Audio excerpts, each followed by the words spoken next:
এনে বিস্তারিত জানাতে স্টুডিওতে যুক্ত হয়েছেন সহকর্মী সানবীর রুপুল। যাচ্ছি তার কাছে। রুপুল, আমরা দেখলাম যে আমাদের রিপোর্টারও কিন্তু একেবারে বুক সমান পানির মধ্যে একটা উঠোনে দাঁড়িয়ে তিনি রিপোর্ট করছিলেন। সেক্ষেত্রে সার্বিক আসলে পরিস্থিতিটা কেমন এখন? রাব্বি, গতকালও আমরা এই বিষয় নিয়ে আলোচনা করেছি, আপনিও ছিলেন আমার সঙ্গে। গতকাল পাহাড় ধসের কথা যেমন বলেছি বর্ষণের কথা। আমরা এখান থেকে যাওয়ার পর থেকে সারা রাতভর বৃষ্টি হয়েছে, সারা দিনেও বৃষ্টি হয়েছে থেমে থেমে, এবং সেই বৃষ্টির যে জলজট সেটিকে বন্যার্তদের কিন্তু আরও একটা নতুন ভয়াবহ চিত্র দেখতে পাচ্ছি আমরা।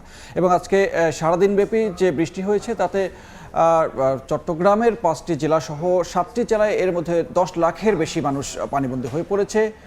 তাদের তীব্র খাবার সংকট, পানির সংকট দেখা দিয়েছে।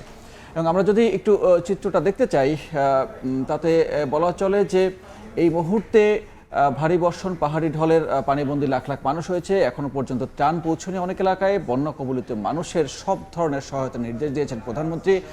তিনি আজকে 7 জেলার বিভাগীয় প্রশাসনের শীর্ষ কর্মকর্তাদের সঙ্গে বৈঠক করেছেন এবং সেই বৈঠকে তিনি এই নির্দেশনা দিয়েছেন যে জনজীবনের যে ক্ষয়ক্ষতি সেগুলোকে তুলনামূলক কমিয়ে আনা এবং তাদের পাশে ত্রাণ নিয়ে দাঁড়ানো এবং সব রকমের সহায়তার জন্য দ্রুত নির্দেশ দিয়েছেন।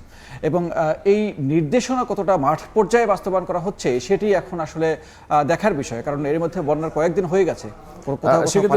জেলা প্রশাসকরা কি বলছেন? তাদের কাছে কি সহায়তা করা পর্যাপ্ত? এর মধ্যে আপনি জানেন যে বন্যা দুর্গতদের জন্য ত্রাণ মন্ত্রণালয় তারা বিভিন্ন জায়গায় থোক বরাদ্দ দিয়েছে এবং তার পাশাপাশি সরকারের তহবিল এবং স্থানীয় প্রশাসনের বিভিন্ন জায়গা থেকে তাদেরকে সহায়তা করতে বলা হয়েছে। এবং এর পাশাপাশি শুধুমাত্র প্রশাসন, মাঠ প্রশাসন নয়, সমাজের যে বিত্তশালী লোক আছেন তারাও নিশ্চয়ই স্বেচ্ছাসেবী সংগঠনও কাজ করছেন। সেক্ষেত্রে রুপুল, আপনি শুরুতেই বলছিলেন যে আমরা কালকে আলোচনার পর থেকে আজ পর্যন্ত প্রায় বৃষ্টির মধ্যেই আছে পুরো দেশ। সেক্ষেত্রে শহর, অর্থাৎ আমরা যেটা নগর বলি, সেক্ষেত্রে যারা উঁচু এলাকা সেটিও কিন্তু অনেক অংশে তলিয়ে গেছে।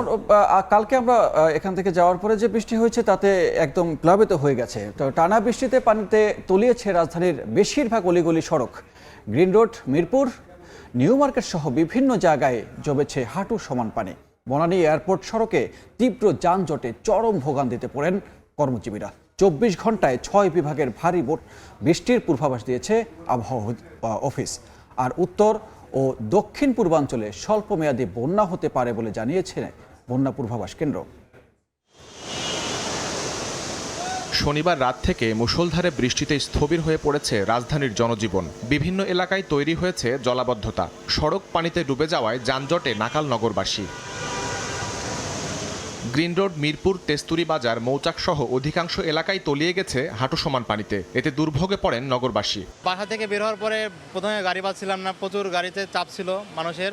রাস্তা তো পুরোটাই পানিতে ব্লক হয়ে গেছে। সামান্য বৃষ্টি পড়লে এই রাস্তাটায় পানি জমে যায়। গভর্নমেন্টের কাছে বিনীত অনুরোধ বিষয়গুলো একটু দেখার জন্য। প্রশাসনের প্রাণকেন্দ্র সচিবালয়ের ভেতরেও তৈরি হয় জলাবদ্ধতা। বিপাকে পড়েন বিভিন্ন দফতরের কর্মকর্তা কর্মচারীরা। নিউ মার্কেট এলাকায় সড়ক ছাপিয়ে দোকানেও ঢুকেছে পানি। বিপাকে পড়েছেন পথচারীরা। সব দোকানপাট বন্ধ রেখেছেন ব্যবসায়ীরা। কোনো কাজ হয় নাই। আগের মেয়রও ছিল, তারা এগুলো দেখছে, কোনো কাজ পড়ে নাই এখনো। 5 মিনিটের ভিতরে আমার দোকানের ভিতরে হাঁটুর উপরে পানি এবং আমি অনেকগুলো মাল ভেজে আমার বইয়ের দোকান। বৃষ্টিতে তলিয়েছে বনানী ও এয়ারপোর্ট সহ বিভিন্ন সড়ক। এলিভেটেড এক্সপ্রেসওয়ে থেকে নামতেও পড়তে হয় ভোগান্তিতে। তীব্র যানজটে সীমাহীন দুর্ভোগে পড়েন যাত্রীরা। বাসায় ফিরছি, কিন্তু এখনো পর্যন্ত কোনো বাসের দেখা এখনো পর্যন্ত মিলেনি। এদিকে জলাবদ্ধতায় দুর্ভোগ লাঘবে কাজ করছে ঢাকা দক্ষিণ সিটি কর্পোরেশন। উচ্চ ক্ষমতা সম্পন্ন 3টি পাম্পের মাধ্যমে পানি নিষ্কাশন করছে ইমার্জেন্সি রেসপন্স টিম। মাঠে থেকে কাজের তদারকি করেন ডিএসসিসি প্রশাসক মোহাম্মদ আব্দুস সালাম। গত 24 ঘন্টায় রাজধানীতে 97 মিলিমিটার বৃষ্টিপাত রেকর্ড করা হয়েছে। 24 ঘন্টায় ভারী বৃষ্টির পূর্বাভাস আবহাওয়া অফিসের। বর্তমানে যে অবস্থা দেখা যায় তাতে বৃষ্টিপাতের যে ধারা, এটা আগামী 48 ঘন্টা পর্যন্ত কম বেশি থাকবে বা 48 ঘন্টা পরে বৃষ্টিপাতটা কমে আসবে। এদিকে দক্ষিণ পূর্বাঞ্চলে পানি নেমে যাওয়ার প্রবণতা থাকলেও উত্তর পূর্বাঞ্চলে স্বল্পমেয়াদী বন্যা হতে পারে বলে জানিয়েছে বন্যা পূর্বাভাস ও সতর্কীকরণ কেন্দ্র। উত্তরাঞ্চলীয় লালমনিরহাট, নীলফামারী, রংপুর, কুড়িগ্রাম জেলার তিস্তা ধরল অববাহিকাতে আগামী 24 থেকে 48 ঘন্টায় স্বল্পমেয়াদী বন্যা পরিস্থিতি সৃষ্টির ঝুঁকি রয়েছে। জলাবদ্ধতা নিরসনে প্রশাসনের দৃশ্যমান পদক্ষেপের প্রত্যাশা ভুক্তভোগীদের। শাহরিয়ার সৌমিক, সময় সংবাদ, ঢাকা। এদিকে বন্যা কবলিত মানুষের জীবন সম্পদ রক্ষা, দ্রুত ত্রাণ ও চিকিৎসা সেবা নিশ্চিতে সংশ্লিষ্ট সব সংস্থা ও মাঠ প্রশাসনকে নির্দেশ দিয়েছেন প্রধানমন্ত্রী তারেক রহমান। দুপুরে সচিবালয়ে প্রধানমন্ত্রীর কার্যালয় থেকে ৮ বিভাগের কমিশনার, পুলিশের ডিআইজি, জেলা প্রশাসক ও সিভিল সার্জন সহ মাঠ প্রশাসনের কর্মকর্তাদের সঙ্গে ভার্চুয়াল সভায় এ নির্দেশনা দেন তিনি। সংশ্লিষ্ট কর্মকর্তারা নিজ নিজ এলাকায় ক্ষয়ক্ষতি, উদ্ধার কার্যক্রম সহ সার্বিক পরিস্থিতি তুলে ধরেন। প্রধানমন্ত্রী বলেন, দুর্যোগে মানুষের জীবন ও সম্পদ রক্ষাই প্রশাসনের সর্বোচ্চ অগ্রাধিকার। কোনো গাফিলতির সুযোগ নেই। দ্রুত শুকনো খাবার, বিশুদ্ধ পানি, ওষুধ পৌঁছে দেওয়ার নির্দেশ দেন সরকার প্রধান। আশ্রয়কেন্দ্রের নিরাপদ পরিবেশ, পর্যাপ্ত স্যানিটেশন ব্যবস্থা, বিদ্যুৎ ও যোগাযোগ সুবিধা সচল রাখার গুরুত্ব দেন প্রধানমন্ত্রী। ত্রাণ আত্মসাৎ বা অবৈধ মজুদ এড়াতে আইনশৃঙ্খলা বাহিনীকে সতর্ক থাকার নির্দেশ দেন সরকার প্রধান। রাব্বি, আলোচনা করছিলাম এবং সর্বশেষ প্রধানমন্ত্রীর যে কঠোর নির্দেশনা সেগুলো নিয়ে আপনি পড়ছিলেন। সেক্ষেত্রে আমরা যদি একটু এই যে রাজধানীতে সামান্য বা একটু বেশি বর্ষণ হলে যে জলজট এবং মানুষের যে ভোগান্তি, এটির আসলে কি নিস্তার কখনো হবে কিনা? রাব্বি, এই শহরের যে জলজটের কথা সেটি আমরা দীর্ঘদিন থেকে চট্টগ্রাম নগরীর একটি ভোগান্তির কথা, চিরচেনা চিত্র আমরা জানি, কিন্তু সেই জলজটের চিত্র ঢাকায় কিন্তু গতকালের বর্ষণ থেকে আজকে পর্যন্ত যে ভারী বর্ষণ হয়েছে সেটি আমরা দেখতে পাচ্ছি যে নগরবাসী সারা ঢাকা শহরে স্থবির হয়ে গেছে। অনেকে অফিস আদালতও ঠিকভাবে পৌঁছাতে আজকে পারেনি। আমি অফিসে আসার সময়ও আসলে দেখেছি যে ঠিক যেসব এলাকায় আমি কখনোই পানি উঠতে দেখিনি বা জলজট তৈরি হতে দেখিনি, সেই সব এলাকায়ও পানি উঠতে দেখেছি। এবং আপনি দেখবেন যে শুধুমাত্র ঢাকা নয়, চট্টগ্রাম অঞ্চলেও আজকে অচল অবস্থা ছিল, পাশাপাশি অন্যান্য শহরেও অবস্থা খুব বেশি ভালো নয়। এবং আগামী 24 ঘন্টায় ভারী বৃষ্টির সতর্কবার্তা আবহাওয়া অধিদপ্তর এর মধ্যে দিয়েছে, অর্থাৎ আগামী 24 ঘন্টাও এইরকম বৃষ্টি হতে পারে।